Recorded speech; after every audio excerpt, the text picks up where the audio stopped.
Hello students, चलिए आज हम लोग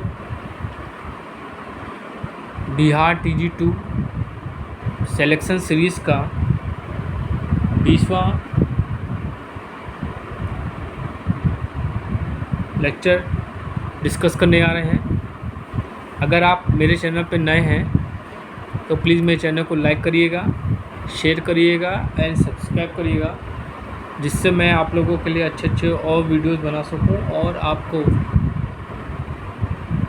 इम्पॉर्टेंट MCQs का सागर प्रदान कर सकूं। चलिए स्टार्ट करते हैं। कह रहा है बड़े आकार के MG सेट में प्रयुक्त AC मोटर होती है। ठीक है, स्क्वायरल केज इंडक्शन मोटर होती है, वाउंड रोटर इंडक्शन मोटर होती है, सिंक्रोनस मोटर होती है, AC कम्यूटेटर मोटर होती है। तो बच्चों इसमें आंसर क्या होगा आपका? सिंक्रोनस मोटर होती है। ठीक है, चलिए अगला क्वेश्चन देखते हैं। DC से AC कन्वर्टर का अन्य नाम क्या है? हम लोग DC को जब AC में कन्वर्ट करते हैं तो उसको हम लोग क्या कहते हैं? रेक्टिफायर कहते हैं, इन्वर्टर कहते हैं, चोपर कहते हैं, ऑल कहते हैं। तो देखिए रेक्टिफायर क्या करता है आपका काम, ये आपका AC को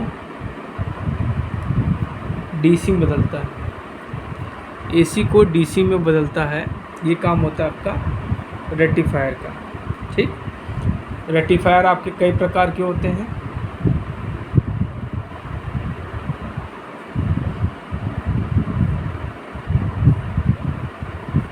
एक होता है आपका हाफ वेव रेक्टिफायर,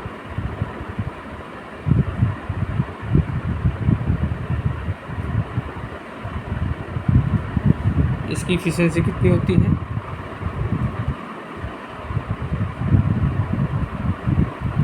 इसकी इफिशिएंसी क्या होती है? लगभग 40.6% इसकी इफिशिएंसी होती है। उसके बाद आता है आपका फुल वेव रेक्टिफायर, इसकी इफिशिएंसी होती है 81.2%। ठीक है, अब आते हैं इन्वर्टर। तो इन्वर्टर क्या करता है आपका? DC को AC में कन्वर्ट करता है। तो इसमें आंसर क्या हो जाएगा आपका? इन्वर्टर हो जाएगा। चोपर क्या करता है? DC को DC में बदलता है। ठीक है, चलिए अगला क्वेश्चन देखते हैं। DC से DC कन्वर्टर है, ठीक है, रेक्टिफायर है, इन्वर्टर है, चोपर है, साइक्लो कन्वर्टर है। ठीक है, तो रेक्टिफायर मैंने आपको बताया क्या करता है आपका? AC को DC में कन्वर्ट करता है। ठीक, इन्वर्टर क्या करेगा? DC को AC में कन्वर्ट करेगा। और जो आपका साइक्लो कन्वर्टर होता है ये आपका AC को AC में कन्वर्ट करता है। तो आपका जो चोपर होता है ये क्या करता है? आपका DC का DC में कन्वर्जन करता है। ठीक है, चलिए अगला क्वेश्चन देखते हैं। साइक्लो कन्वर्टर है DC टू DC कन्वर्टर। तो DC से DC आपका कौन करता है? चोपर करता है।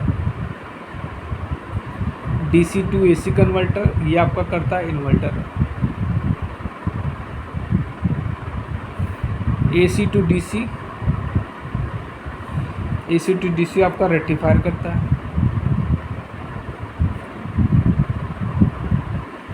AC टू AC, इसमें आंसर क्या हो जाएगा आपका? Cyclo converter.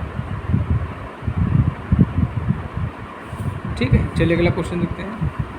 इन्वर्टर का कार्य है AC साइन तरंग को स्मूथ करना।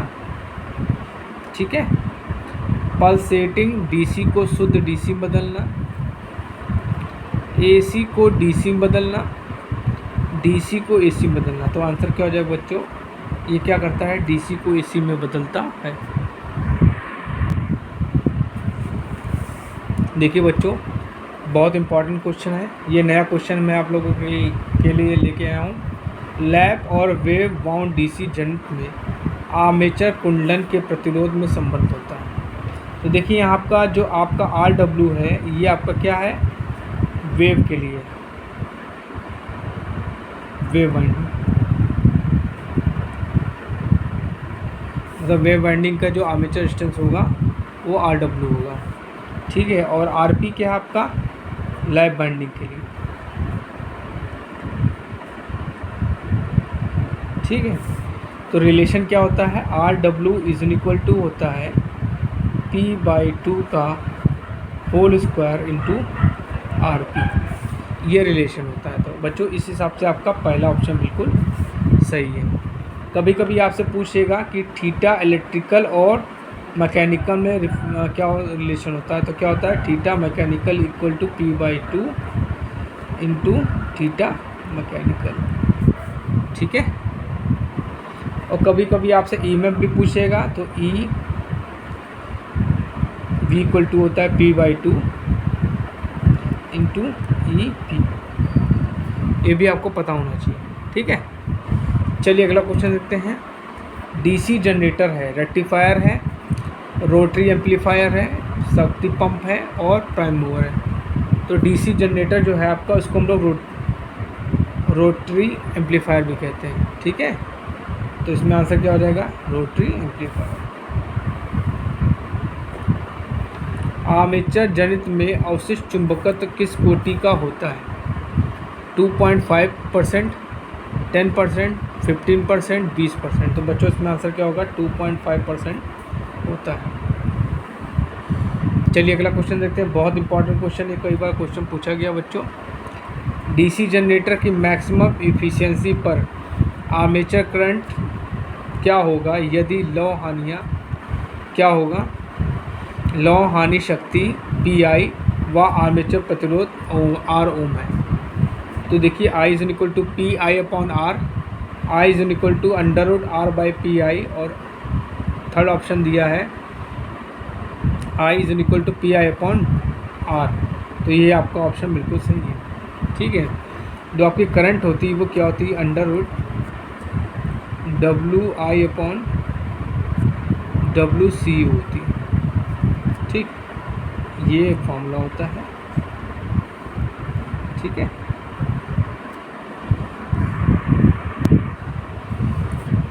कह रहा है कि 11 kV/110 ट्रांसफार्मर टर्न रेशियो होगा।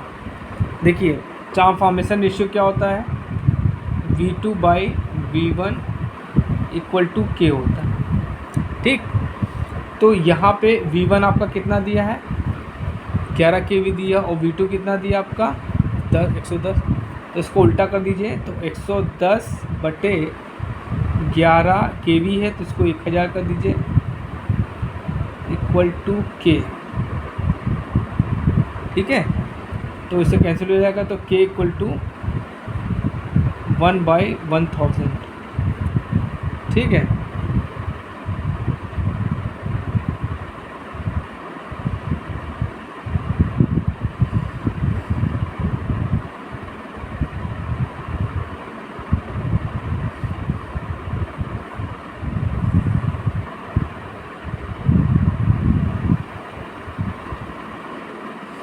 तो बच्चों यहाँ पे जो ऑप्शन होना चाहिए, इन्होंने 1 दिया है, 100 दिया है, 10 दिया है, 1000 दिया है। तो इस हिसाब से तो बच्चों अगर हम निकालेंगे तो ट्रांसफॉर्मेशन रेशियो से क्या होता है, V2/V1 इक्वल टू K होता है, ठीक है।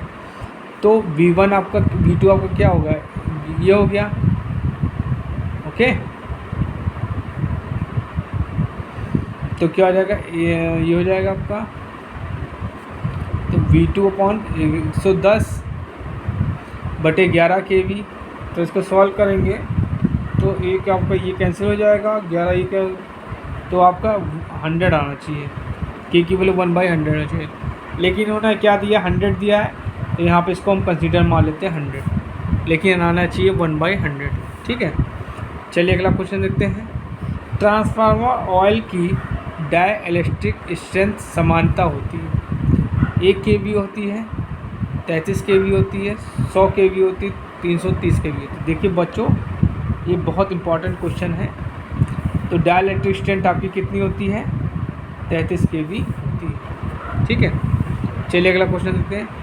जिस बिंदु पर ट्रांसफार्मर ऑयल प्रज्वलित होता है कहलाता है, फायर बिंदु कहलाता है, फ्लैश बिंदु कहलाता है, श्यान बिंदु कहलाता है, ऊष्मक बिंदु कहलाता है। तो बच्चों वो क्या कहलाता है आपका फ्लैश बिंदु, ठीक है। और फ्लैश